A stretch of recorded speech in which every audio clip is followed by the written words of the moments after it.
Hey guys. Hey, what's going on, man? Um, hey, I'm trying to get Jessica on here. Rachel needs her email address. And Jessica, just give me a moment here. Good to see you Oh, you're guys.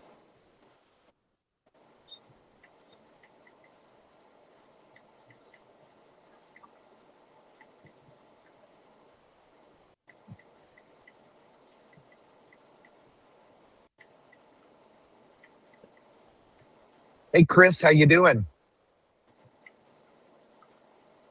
Okay. Can you hear me now? Oh yeah, I can hear you. Gotcha. Okay. Cool. So is Rachel on this right now? I don't think so. It's Oh, okay. that's I yeah, but she was on the phone. She was on the phone when Yeah, I yeah. got yeah, I here. think I think she's on Okay. the phone. I think it's just me, you, and Chris right now. Awesome. Good. Good. Chris, you're rocking it out, girl. Like you had a year that wasn't so good, and then all of a sudden you like four listings coming up. Yeah. Well, That's it great. might be three. I am trying to find the people that I sold their house to them 27 years ago. They really don't want to move, and so Wes is checking. I'm trying to see if I can find how much an elevator would cost um, to put in their house so that they can stay there without moving. Well, I don't know. The son has agreed. The son will pay $100,000, and just doing the little research that I've done, that should cover an elevator. Yeah, I think just a simple elevator for a house. I had a house that had an elevator in it that I sold, and it was about just right under 100,000. But that was about 4 years ago. Well, Wow, a and I hundred thousand for an elevator? Yeah, I that's think for they're your pretty well. house. Yeah. I think they're cheap. You can get them cheaper than that. I mean, it depends what and that's what I want to do. I want to get someone to go over there and take a look at their house, because they're just they're she's 85 and he's almost 80, and they really don't want to move. Their son is pushing them, um, you know, because they can't go down up and down the stairs. Where are they looking if they wanted to move? Because the guy that I sold the house to with the elevator, he Uh-huh. lives over at the edge of Raytown in a really nice. Yeah, I no, think it's they called want. Woodson. Okay, yeah, right. I know where that. No, they want to go to, like, if they moved, they want to go to like Raymore. And they really wanted to go to Creekmore, but Creekmore's just got them priced out, and they really would, if they could get maintenance provided, that would be even better. I want to show you guys what shirt I'm wearing today. It's a T-shirt and it says "Think like a CEO." Come on, it's all about mindset. Let's go. Okay. All right. All right, guys. Well, Hey, Fatuma. CEOs, hey, Fatuma, Hello. CEOs do not eat at McDonald's, right? They don't That's eat at right. McDonald's. I'm just saying, I mean, if you like that kind of food, I mean, I got a big old soapbox I can jump on about that, but let's just agree that it's probably not the best nutrition, not the healthiest choice. Okay, we'll just leave it right there. Are So, you the, Are you at gosh, McDonald's right now? good Lord, no. Uh, by the grace of God, I am not at McDonald's. I can't remember the last time I ate there. It's probably 20 years, probably more. Anyway, but so I love the hecklers in the crowd. I love it. I love it. So about 15 years ago, we had an opportunity to get a high tunnel. Does everybody know what a high tunnel is? So you've seen I do not. Okay, so you've probably seen low tunnels. Those are like raised garden beds, or not even raised necessarily, but in the ground, and people put hoops over them and then plastic, and that's to extend the growing season. You can start earlier in it, and you can go later into the winter, depending on the crop that you're growing, the plants that you're trying to grow. So we got a high tunnel, and this thing was 30 by 48 feet, right? And so this was a structure. I had a friend who who helped us build it. There's a story behind that too. And I learned how to build it. We all got some neighbors to help us build it. It was a fun project. It took a long time, but this thing was engineered by a guy from MIT, and so it was over-engineered, which I like. You don't want something built just barely strong enough to do what it's supposed to. You want something that's built stronger than it needs to be. All of this, pay attention, because all of this feeds into where I'm going, and so we put the plastic. The day came, we got the whole structure up, and we put the plastic on, and it was glorious. And then we had venting windows up on the upper part that would sense when the temperature reached a certain point. They would open those things automatically and then close them, so it would help to regulate the temperature in there. It was a cool thing. And then we planted tomatoes for our first crop, because it was late spring. So we planted tomatoes, and my wife she got heirloom seeds. Do you know what heirloom seeds are? I'll explain it real quick. So the seeds that you buy at Walmart, all that stuff is bioengineered to go one generation. It's horrible. It's so that ultimately so that the big companies can control food supply. So heirloom seeds, you can use them more than once. So you get a tomato, you save the seeds in the tomato, and you can actually plant them, and they'll turn into tomato plants, the next season. If you do that with stuff from Walmart, those seeds are sterile. They won't work. You can't grow them again.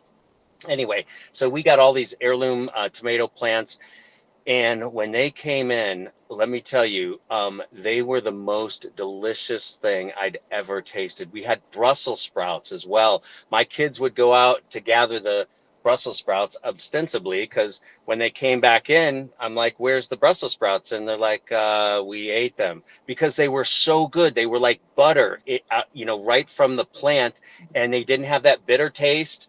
And I mean, they just tasted so good. I remember my 6-year-old, she would just she wouldn't stop. She could get as many as she could as possible. And I love that. I didn't care. I mean, yes. So if I wanted Brussels sprouts, I had to go get my own. I couldn't wait for the kids to bring them in, hopefully.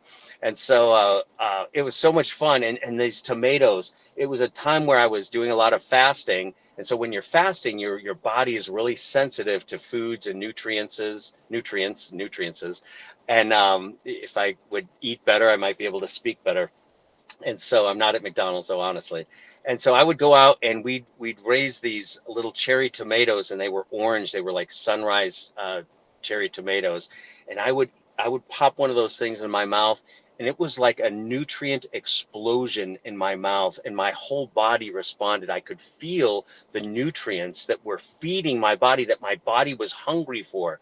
And if we're eating junk food all the time, we're not as sensitive, to the nutrients that our bodies needs. And so all those processed foods, they send chemical signals to your brain saying, you're fine, you're satiated, you don't need any more, except it doesn't fill you. And so you have to eat more of that stuff to feel like, you're getting anything. And so that's why we have a big problem in the United States. In Italy, they don't have this problem. We went there a year ago. Their food supply, they lock that food supply down. I mean, it's amazing. My wife can eat bread in Italy. She can't eat bread here. She can eat Fatuma's bread, but she can't eat the stuff in the grocery store. So this is where I'm getting at. If we're going to think like a CEO, if we're going to be the chief executive officer of our own personal business, we've got to feed ourselves the proper food, not just food, but like our teaching. What are we listening to? There's lots of teaching out there. I mean, social media has teaching out the wazoo, where people are giving their 5-cent opinions on stuff, and there's just enough truth to it to say, oh, that sounds like wisdom. But when we delve deeper into it, it really doesn't stand the test of time if we're really pressing into our business. So when we're thinking about doing our business, a lot of times we get to a certain level and we can pay our bills better, and we're doing good, and we're doing better than a lot of folks. We tend to settle for that level. And we in our minds, we have this mindset where we're settling for a level of mediocrity that's better than a lot of people, but it's not the best that we're created for. All of us have the capacity for something that's so much more than what the world or other people or those old tapes in our mind tell us. And so we get to be a little bit better than that, and we start settling, we get complacent, right? And when we need to start treating not just our businesses, but our personal lives as well, and our relationships, we have to have a higher standard for all of those things. And so we don't settle for, if you notice, as you grow and develop as a person, you're not as tolerant of the kinds of crap that you used to deal with in other relationships that you used to have, right? You just don't have time for it anymore. And so you sometimes you develop a new set of friends. Hopefully you can keep those old friendships, because those old friends are growing with you and growing into their own calling and the lives that they were designed for. Hopefully we can do that, but there's going to be a lot of people that just kind of slough off through the years, and we have to, we can't let somebody else's lower standards determine where our standards are going to be, whether it's personal, relational, business wise. And so we need to make sure that we're feeding ourselves well, not just with food, but with teaching. We need to make sure that that teaching is good, solid, proven.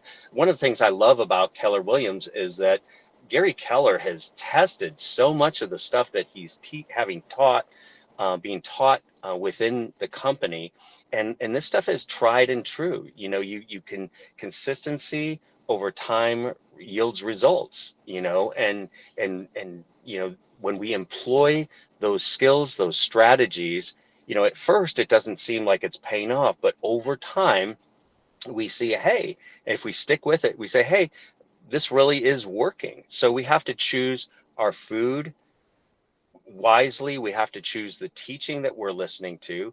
We have to choose how we're treating our own bodies.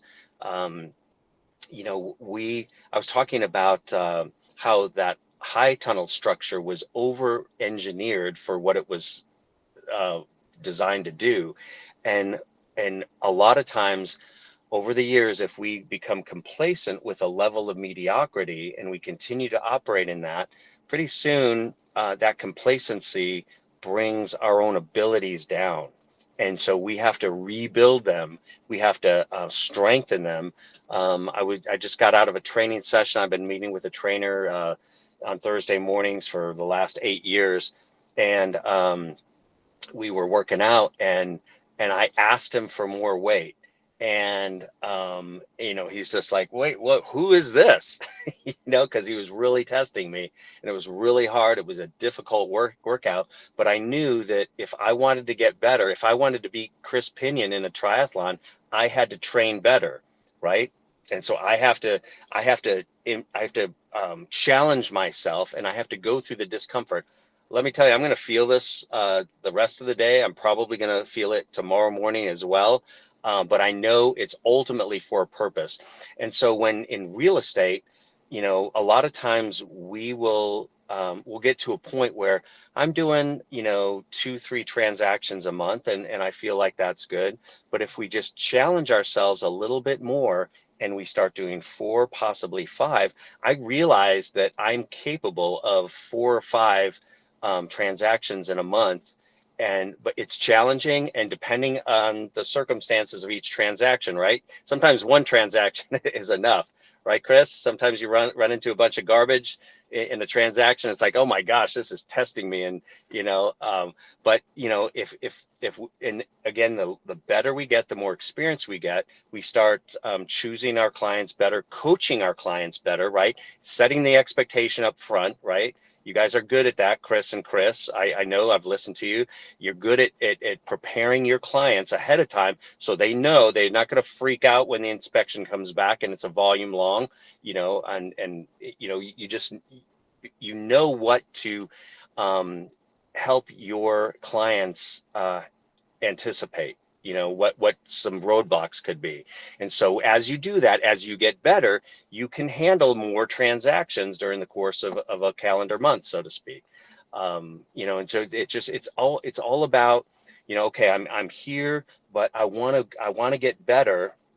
And so I'm going to push myself, And part of it is, pressing yourself beyond your current abilities. And that's where the beauty and the magic of a team comes in. When you start pressing yourself beyond your current abilities, you call someone, you call Chris Pinion or our broker, and Chris Johnson, and you say, hey, this is a situation I'm running up against. This is how I think I need to handle it. What are your thoughts? And believe me, they'll tell you, because they've been there before. And sometimes you just need some encouragement to keep pressing in and pressing on into the situation, instead of going, oh my gosh, I'm not even capable of doing this. This is too much. I'm in over my head, kind of thing. And so you reach out and you ask for help. Guys, you want to add anything to that? No, I just think that, I was just thinking about this when you were talking. I think if we would think about, we're in over our head with everything we do in life. Like when we had kids, we're in over our heads. So like I was just talking to somebody at a networking event I was at yesterday with about 400 people. And I met this gal, and she's got, she got a 16-year-old, no, a 15-year-old and a 9-year-old. So she's never parented a 16-year-old. So she feels in over her head, and yet she figures it out. We figured it out in parenting. And one of the things I told her is I'd go find people that you really admire and that you like. And I would be like, hey, teach me what you did and learn from other people. And I think the successful realtors and the people that I see in business and life, they're learning from other people. They don't know it all, but they're learning from other people. I think what I'm hearing is the changes with Keller Williams coming, such as the Canva, all that in the command, is we need to all get together, work together here at the office. And it's like I need to learn it too. I don't know. I didn't do Canva before it was part of the command. And they've got some really cool stuff. And it's like I really don't have patience. Shelly is awesome. Shelly can, she goes and clicks and does all this stuff, but I prefer something that is easy, that it's already in place. I put my picture in there, and and it kind of all comes together. But I think, and Chris, when you were talking about, I don't know if there's an agent, I think you use DocuSign, but for the most part, our agents here use Dotloop. And so if we're going to go to Lone Wolf, I need to figure out how that is going to integrate with the Dotloop, because that's what KCRAR, that's part of our dues. We get Dotloop. The office at one point paid for that until KCRAR took it over. So right. I mean, if Lone Wolf is what we're going to be using, we need to figure it out. But it's not for us. It's not going to be going trainings. From DocuSign. Right. Those trainings that they do every week when you scan that QR code that we've been putting up the last month or two, it's actually a Zoom call, so you can ask questions in that, because like all of the Keller Williams offices are switching over to Lone Wolf.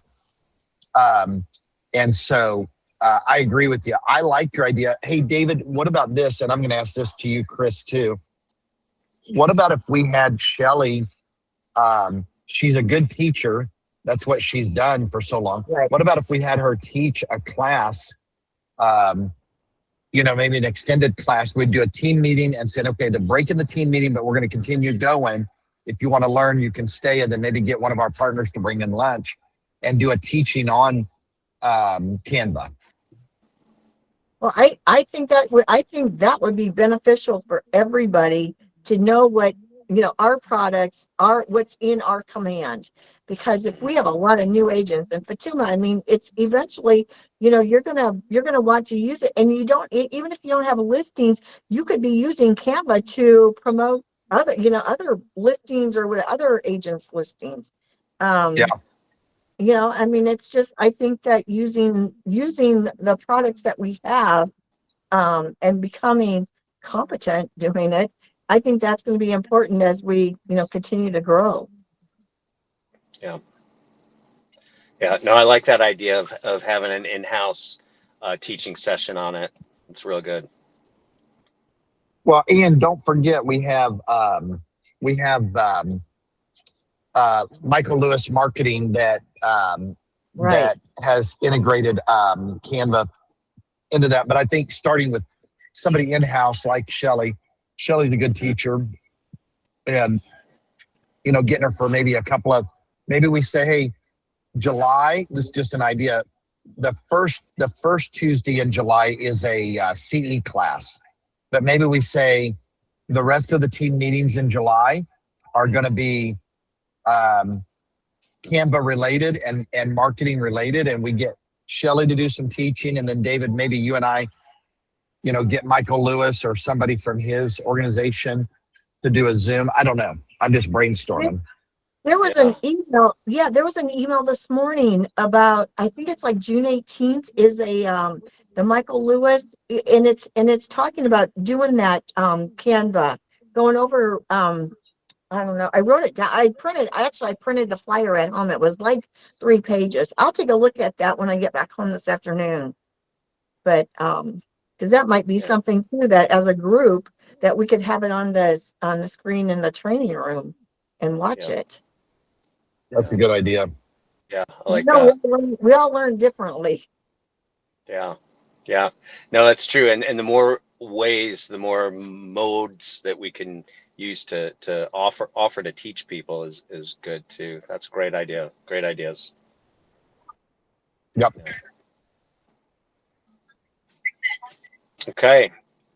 What else do we have going on? Are you having any hiccups in transactions happening? Just my sellers that I don't think they want to sell their house. So I'm trying to find an elevator company. So talking about food, is Texas Tom's, is that acceptable? I don't know. I've never been there.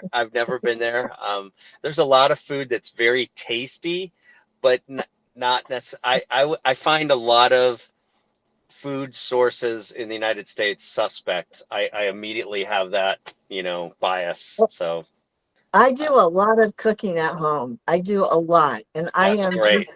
I know, but we don't do McDonald's either. I don't even know. The last time I went, I think I had some fries from McDonald's. But this Texas Tom's is opening in Bonner Springs, and Larry said, I'm trying to think. Really? The Italian steak is really good.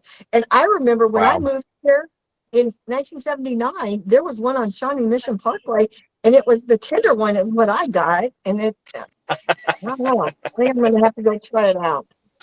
Sure, that's awesome. Sure. No. Tuma, do you have anything that you want to add, Fatima? Do you have questions or anything? We missed you at team meeting. Oh, thank you. I was streaming it, so I was very thankful to be able to actually cool. so I didn't listen. Shalom to you guys. I did work at McDonald's for 6 years when I first came to America, and I learned my lesson, gained 70 pounds, got really, really toxic, and took a whole lot long, even got to Kansas to learn my lesson. So I'm not going there again. Gosh. Wow. Rachel, don't let this Zoom get out. We could have a lawsuit from McDonald's. Don't worry, I won't share it. Thank you. It's reality. My liver got tired.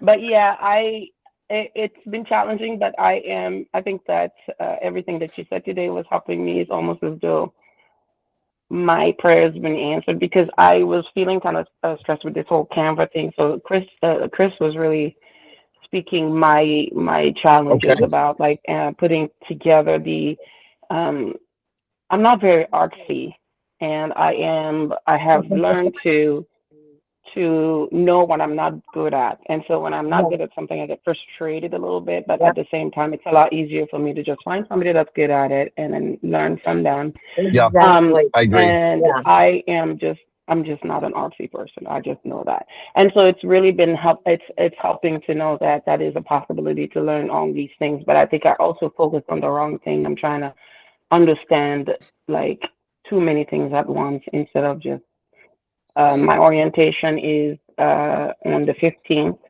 and I'm starting to like, I'm already like, I went to I went to Sharon and she showed me how to enter contacts and stuff because I went to a networking event at the school that I was that my Okay. children go to. And so, and then I was like, I'm learning without the orientation. And so it was stressing me out because I was not getting understanding. So I'm like, I'm going to focus on what I understand. And I found out that I could, like, I just got an email saying that I needed to do the fair housing and the code of ethics. So I'm focusing on that, on what I can focus on. I'm a person who sometimes look too far ahead instead of just what's in front of me. So I'm learning not to do that.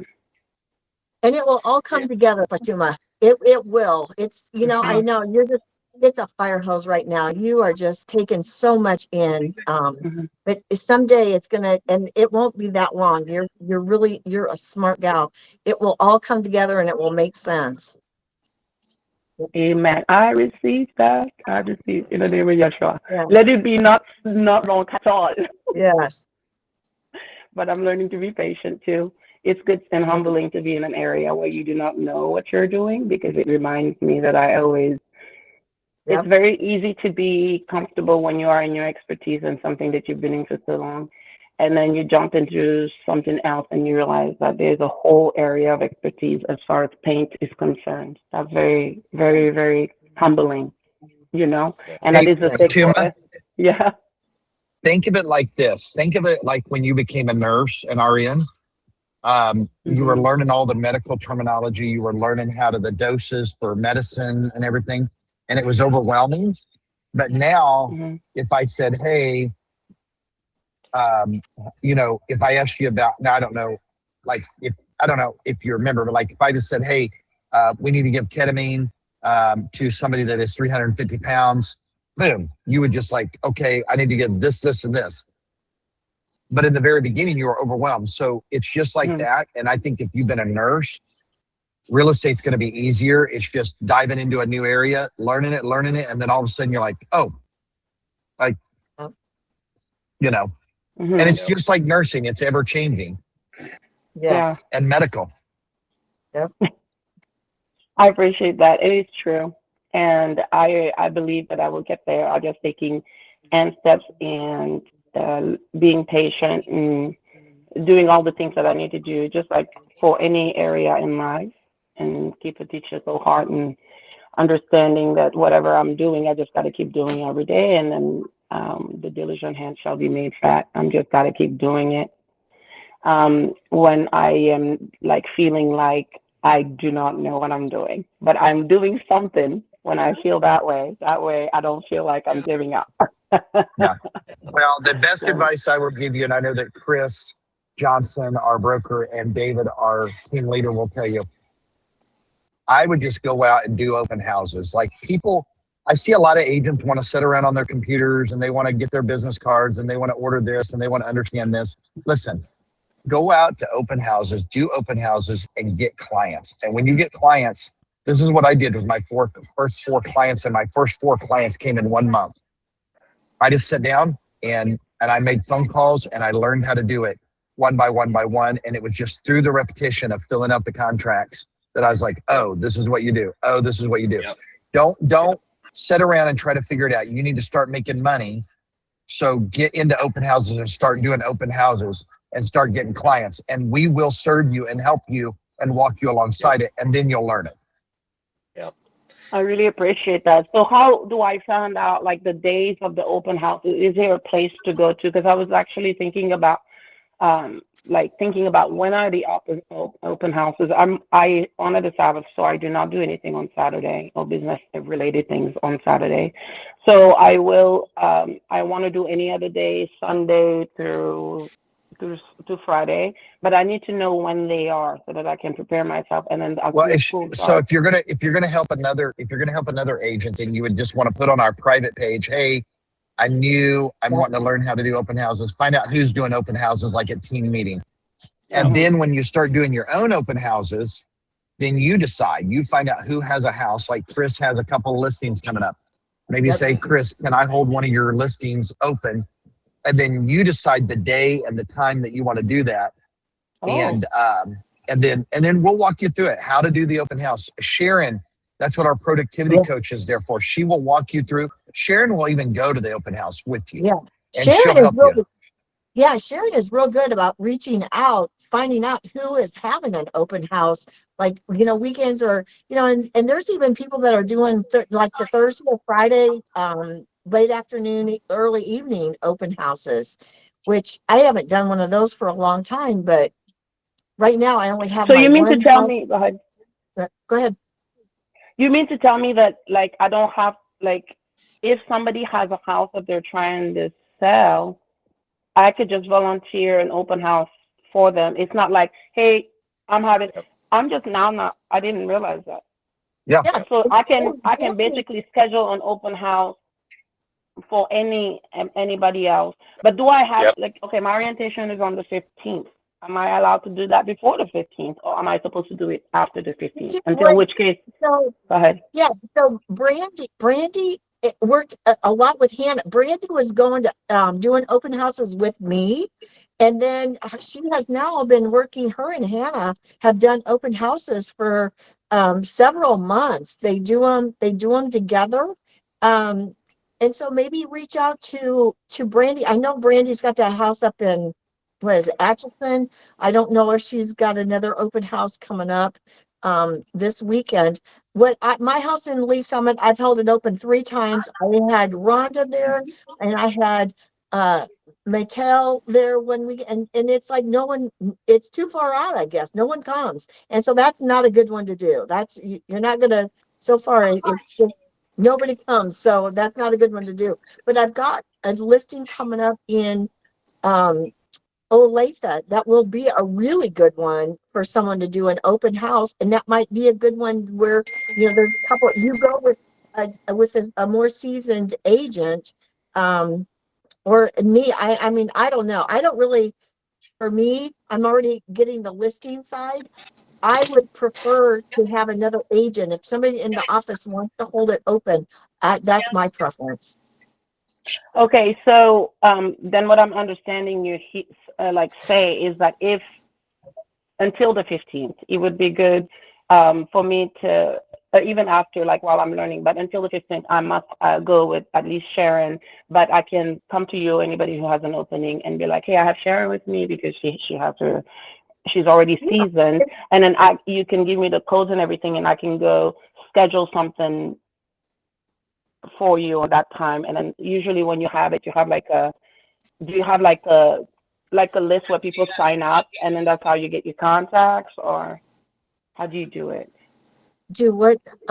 So so when someone holds an open house for me, I put it into MLS, which then feeds to the Zillow, Realtor.com. It's like all the websites have it, so the public knows that it's going to be open. Okay, Mm-hmm. so say well, I know Rhonda's been wanting to do open houses. She too is a new one. She's been shadowing other agents, and so it's like pair up with someone, because I tell you what, I really don't want one agent doing a vacant house open house. I just think for safety reasons, you need to have just to have a buddy system, somebody there, so that if someone walks in, if there's two groups of people, at least you can acknowledge that they're there, and somebody answer questions, whatever. But yeah, and so I'll get with Sharon today and just put out there, see if she knows of any open houses. Because I think Aaron's house went under contract. Wes has got a house in Spring Hill. I think that he may want, and he could want an open house on that. No, no, he's saying no. I think that opens. I think that gives me more understanding. So I will now that I know that I will. And Sharon is there, and she told me she could go with me. I could get together with her and like learn from her as to what she does when she meets people at open houses and how she gets contacts. I've already kind of done a couple of hump days with her, like hump day hustles. Yeah. So okay, well, yeah, it gives me a little bit of more clarity. So I appreciate that. Thank you. Right. Okay. Great, good stuff. Well, all right. Do we have anything else? No, it's gonna start getting loud here. All right. Is Jessica coming in? I don't think she's coming in. Okay. I sent her the invite. Yeah. I've reestablished contact with her, but and she said she was going to get on, but I guess not. No, I didn't mean sorry, I didn't mean the call. I meant is she going to join our market center?